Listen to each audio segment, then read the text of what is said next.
Hello, and welcome to Creepycore and Folklore, the show about creatures, encounters, old tales, and myths.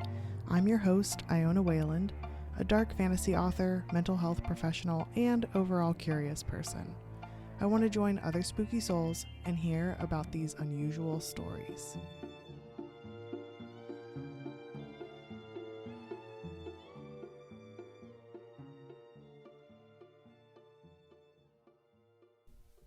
Hello, spooky soul, and welcome to Creepycore and Folklore. I'm doing something super fun this October. I feel creative, and I'm pre-recording this episode and putting it out here, and so hopefully this doesn't flop, but I really wanted to do an October project, and I have two fun October projects going on right now.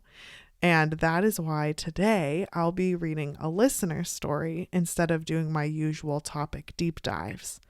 But if you're curious about what my October projects are, you can check out my Creepycore and Folklore YouTube channel where I'm attempting to do 31 days, meaning 31 videos, a video a day, of October, where I talk about all sorts of things in short videos over on YouTube. And if you're looking to express your inner spooky soul, then you can check out the merch I launched for this month. And I'm very excited for you to see. There's original artwork and lots of cool stuff. And so give it a look if you're interested in that kind of thing. I had the opportunity to work with the artist that is the original artist for the Creepycore and Folklore artwork. Cover art and art depiction of, like the little ghosty. I always call it a cover as if it's a book, so I'm just going to go with that. But he's brilliant and talented, and I have his information listed in the show notes below. But originally, my plan was to release my sequel this year in October because 3 years ago on 10/10/20, I released my first book, Ashes. And so if you're also interested in a pretty spooky story that deals with overcoming trauma and grief, and it's told in a dark fantasy way, then you can give that a look. I have it on paperback, ebook, and audiobook on Amazon and Audible. But with, the babo and my health crises these past 2.5 years, I think at this point, I think that it wasn't feasible for me to release my sequel and rush it. I would rather my work be really critiqued and thought out and intentional. And so I didn't want to rush into releasing the sequel and put that pressure on myself, but I did want to look forward to my creative adventures during October.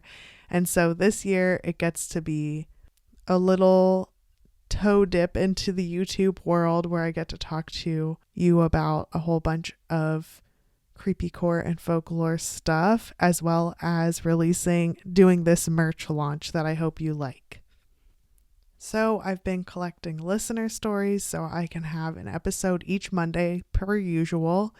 And as much as I love researching and scripting each episode, I love hearing your connection with the paranormal even more. So let's hear what this spooky soul has to say. So this week's story is from Tori, who I came into contact with through Cyborg Central, which is a writing Discord server that Jenna Moresi, my very first interview I had on the podcast. If you listened to that episode already, you probably remember. If you haven't had a chance to listen to that episode, it's a really funny and fun. And we talk about books and some of her weird dreams she's had. That's like kind of premonition. It's called Spooky Interview with Jenna Moresi. But that's what Cyborg Central is the name of that writing Discord server. But if you're interested in joining her Patreon, you can check her out, and I'll make sure that I have her information below. But whenever I say Cyborg Central now, you have some background information as to what that is. So Tori writes in, "Hey, it's Tori from Cyborg Central, and boy, do I have some stories for you. For as long as I can remember, I've always had a weird connection to the paranormal world. I don't know if it has to do with me being sensitive to these things, and as I got older, the stronger this became. From talking to them as a baby to seeing them, hearing them, and feeling them, I'm very empathetic and strangely accurate when it comes to people, places, and so on. When I'm alone, I still feel like I'm in a room of people with all eyes on me. Chills would go up and down my spine constantly, and even my dogs would be hyper-focused on things that aren't there. That kind of feels like a validation in a way. These two stories I'm sharing are connected and the most recent ones, but I have a ton more. So story 1. So this story is actually still happening for 5 years. I have an attachment, and the thing attached is a shadow person who I lovingly refer to as, quote, shadow bitch, end quote. This thing began stalking me in 2018, which was a year of so many heightened emotions. My sister died on February 12th, and on July 4th, I had a kidney transplant. I'm really, really sorry that you had to go through that. That sounds like a big loss. I was in a bad place because after the death of my sister, that's when I believe this thing found me. At first, it was little things like seeing things from the corner of my eyes and feeling like someone was breathing down my neck. I would have terrible nightmares to the point I'd wake up terrified, drenched in sweat, breathing as if I had just run a marathon. I don't quite remember the dreams, just how I felt after waking up. Not long after this shadow thing began being an annoyance in my life is when the chronic sleep paralysis began and when I'd seen tiny glimpses of the thing. Thankfully, it wasn't the Hat Man. It was just a solid shadow standing at the other end of the room, with no features, no nothing, just a human-shaped mass.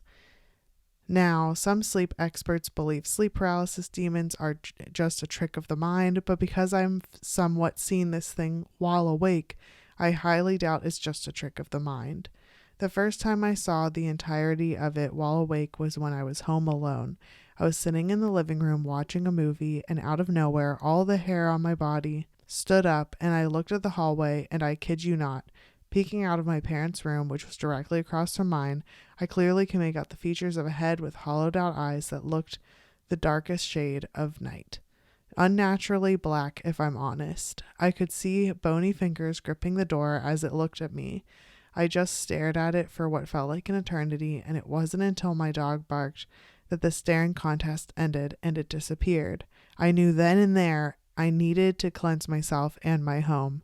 I find this stuff interesting, but at the same time, I know what shadow people are capable of doing and wasn't going to take any chances.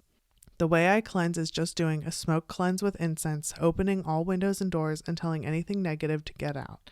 That seemed to do the trick for a while, but out of nowhere it came back.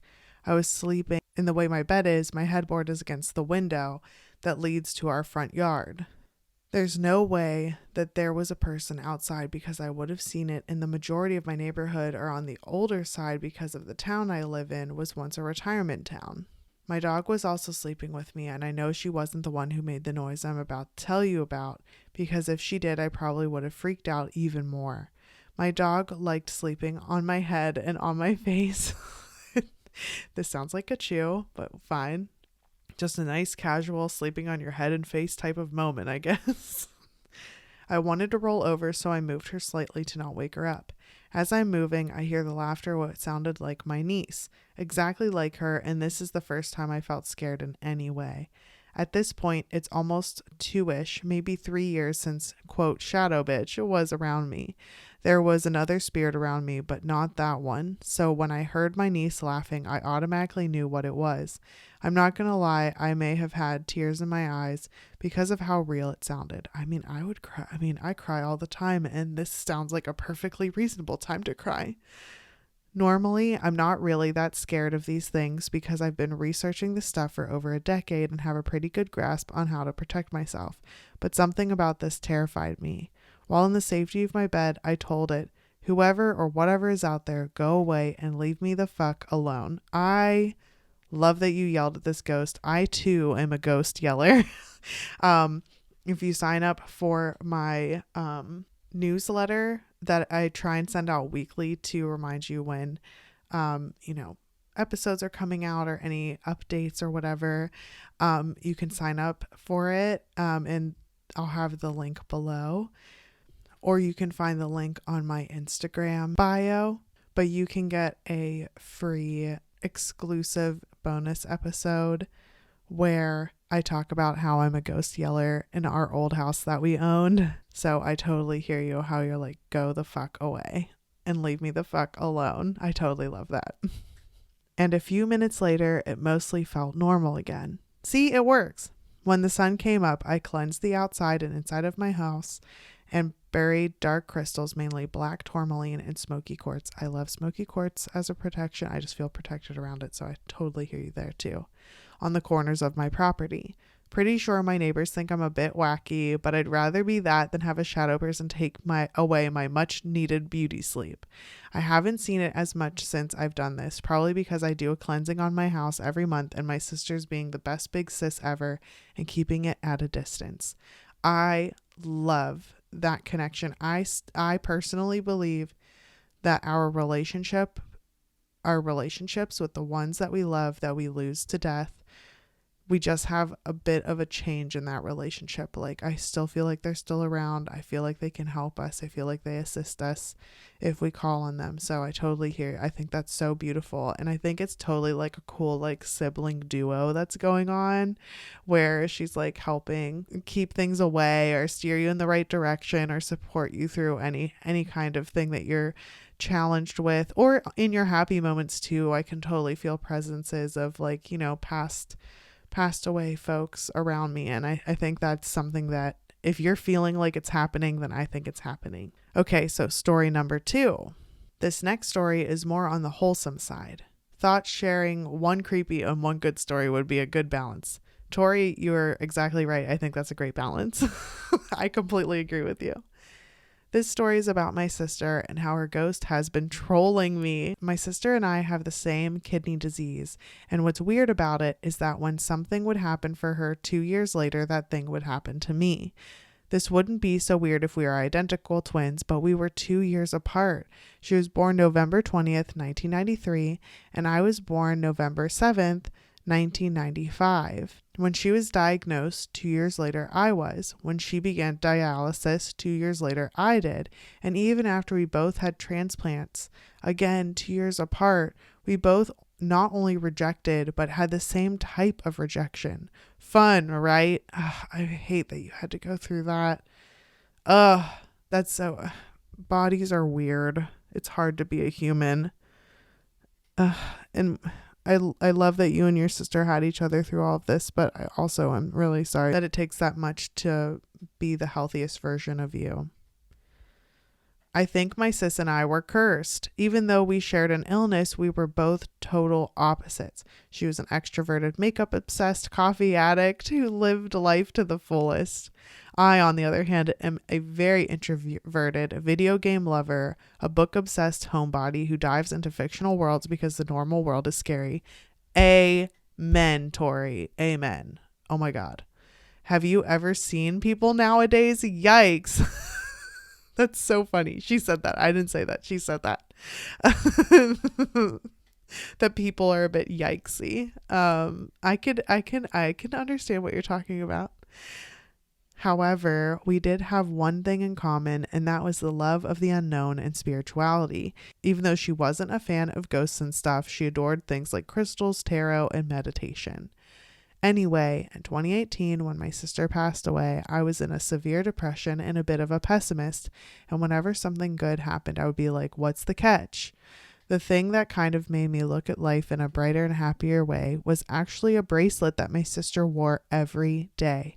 About a week before she passed away. Oh, man, I'm getting goosebumps and I'm tearing up. Okay. I already know where this is going. Okay. About a week before she passed away, she was in the hospital and had lost the specific bracelet. The bracelet being a rose quartz blended elastic bracelet with 4 singular beads of a different color. I don't remember how long it was after my sister's death, but I was really struggling with grief and all I did was cry. I'm so sorry. It's just such a huge loss. I cried to the point that I gave myself a headache and decided to just take a nap. While straightening up my pillows and blankets, I heard something hit the floor. I thought it was a pen or something, and when I looked down, there the bracelet was. When I tell you I was dumbfounded, that would be an understatement. I didn't touch the bracelet right away. Instead, I went to my mom with tears streaming down my face, wanting to show her. She told me to stop messing with her, knowing that this was my sister's favorite bracelet and was looking for it as much as I was. My mom did end up believing me, her also being a big believer in the paranormal and spiritual, she being one of the main people introducing it to me, haha. Like my sister, I wear my bracelet almost every day, and I give it to my mom when she has something big coming up and needs some sort of comfort from it. But for the most part, I wear it. The only time I take it off is when I'm in the shower and when I'm sleeping. I think that is so beautiful. What a wonderful, wonderful testament to your sister. What a beautiful way to remember her by. And I also think that it's a great protection and reassurance mechanism, and it kind of like symbolizes your connection with her. Because I think you would have that connection with her no matter what. Sibling bonds can be so strong. It sounds like you have a wonderful relationship both while she's alive and now that she's passed, but it's really hard to have life without a really big person like that. Speaking of showers, one night I had left the bracelet on my bed to go take one, and that's when my lovely friend, a shadow bitch, decided to show its ugly head once again, me seeing it out of the corner of my eye. This time it didn't linger like it usually did. It was there 1 second and gone the next, and I have a pretty good reason why. When I was getting out of the shower, that bracelet was sitting on the sink. Not gonna lie, this freaked me out, and I just stared at the bracelet. Oh my god, the goosebumps are happening again. All my hair is standing on end. Whew. Okay. Not gonna lie, this freaked me out. Well, yeah. And I stared at the bracelet. I know that my sister has been helping me with the shadow person, keeping them at bay. I still sense it and see it at a distance, but it hasn't gotten near me, and I believe that's my sister. I also know when my sister's around because her dog will be calm and wagging her tail and acts like she did when my sis was alive. Even though my sister isn't here physically, I can feel her warm, welcoming energy. I can smell her favorite body spray suddenly, and even hear her laughs at times. Tori, that was so beautiful. If you want any more details or anything, let me know, and thank you for reading and being so patient while I drafted this email. Life kind of got hectic, but here it is. Thank you, Tori. That was so beautiful. I appreciate this story so much. Thank you for sending it in. And I really, really love the connection you and your sister have. It will last forever. Thank you so much to listening to this episode of Creepycore and Folklore. I'll have another listener story for you next week, and I will talk to you then. Thanks to all you spooky souls out there for listening to Creepycore and Folklore. Follow on Instagram, Facebook, Twitter, and TikTok if you're looking for more uncanny content. If you have your own tales to tell, you can email creepycoreandfolklore@gmail.com. If you liked this, please leave a review wherever you get your podcasts, or tell a friend who might enjoy these stories to spread the word.